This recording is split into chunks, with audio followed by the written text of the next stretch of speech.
Agora eu vou responder as principais perguntas dos nossos investidores. O rendimento depende das execuções? Sim, porque o ativo ele é um direito creditório judicial, então a remuneração está diretamente vinculada com a recuperação dos valores, né, dos créditos.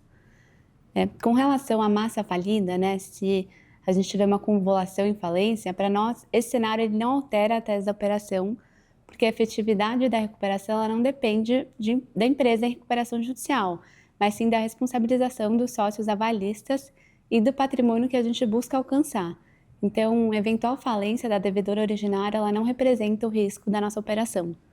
O valor dos bens após leiloados, eles podem ser, né, vendidos por menos 50%? Em regra, não.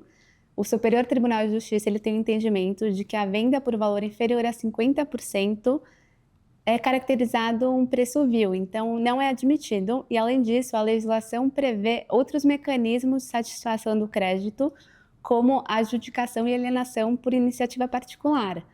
Então, esses outros dois mecanismos, eles podem preservar melhor o patrimônio, como a adjudicação do bem pelo credor, ou então alienação por iniciativa particular, se ela for mais vantajosa do que no leilão judicial. A GCB garante alguma coisa se não entrar dinheiro no processo? Não. Nenhum investimento em direito creditório judicial possui uma garantia da GCB Investimentos, justamente porque a remuneração está diretamente vinculada na efetividade de recuperação do crédito objeto da operação. Com relação ao prazo estendido, né, que é a nossa repactuação, ela consta nos documentos da oferta. Então, é só dar um Ctrl F no termo de securitização e colocar a repactuação que você vai encontrar a cláusula.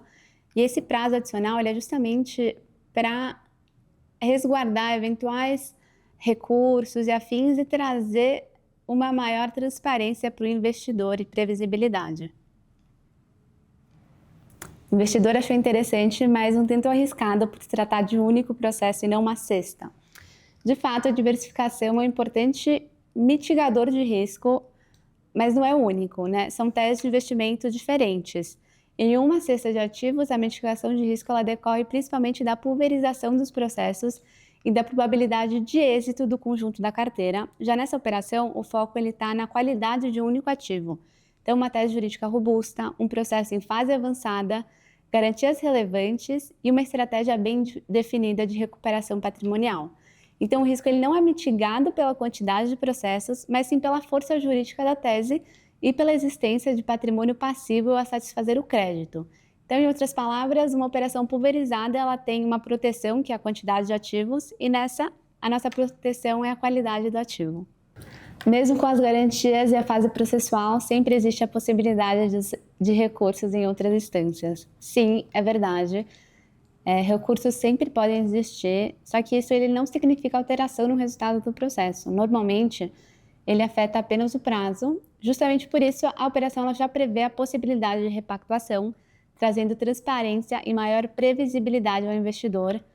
Então, isso pode comprometer não necessariamente o valor que a gente vai conseguir, ou seja, desconstituir o crédito, mas sim o retorno do investimento, porque como se trata de um investimento atrelado a um processo judicial, o prazo ele influencia diretamente a rentabilidade efetiva. Então, quanto mais rápida a recuperação, maior tende a ser o retorno do investidor.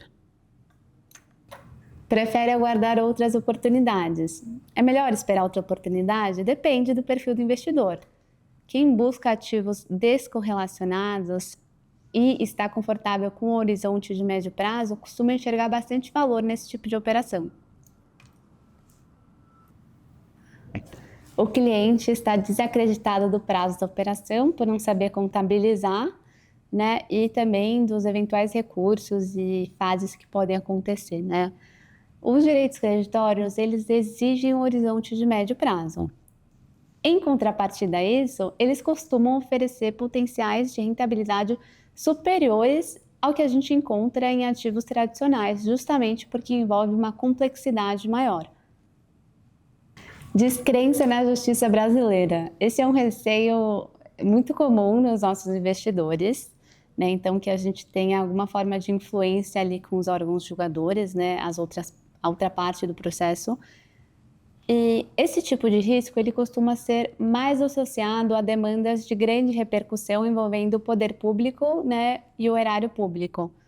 O que não é o caso dessa operação, que trata de um litígio entre particulares, né? E além disso, o nosso ordenamento jurídico, ele possui mecanismo para preservar a imparcialidade do julgamento. Então, caso exista relação de parentesco ou qualquer outra hipótese legal de impedimento ou suspeição entre o magistrado e alguma das partes ou seus advogados, é possível suscitar exceção de impedimento ou de suspensão, né, conforme o caso.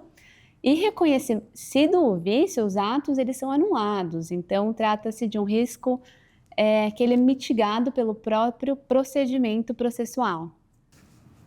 Existe alguma possibilidade de o imóvel que está arrestado ainda ser considerado extraconcursal? A nossa tese ela não depende dessa classificação. A estratégia está baseada na responsabilização patrimonial dos sócios por meio da desconsideração inversa da personalidade jurídica para alcançar bens que, em nosso entendimento, eles foram desviados da esfera patrimonial dos devedores.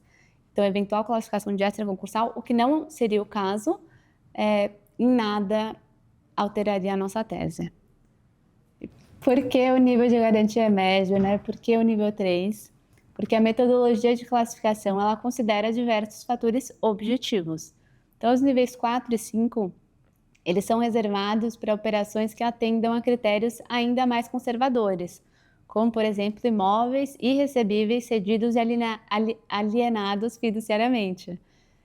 Ou então tendo a fazenda pública como ente devedor, né? E nessa operação, embora exista uma tese jurídica forte e garantias relevantes, a recuperação ainda depende da efetiva execução judicial e é por isso que ela foi classificada como nível 3, né? Então ela possui o quê? Bens passíveis de penhora em fase de execução judicial avaliados em no mínimo 150% da dívida. Obrigada, pessoal. Qualquer dúvida que vocês tiverem, fique à vontade para comentar ou então entre em contato com um dos nossos assessores.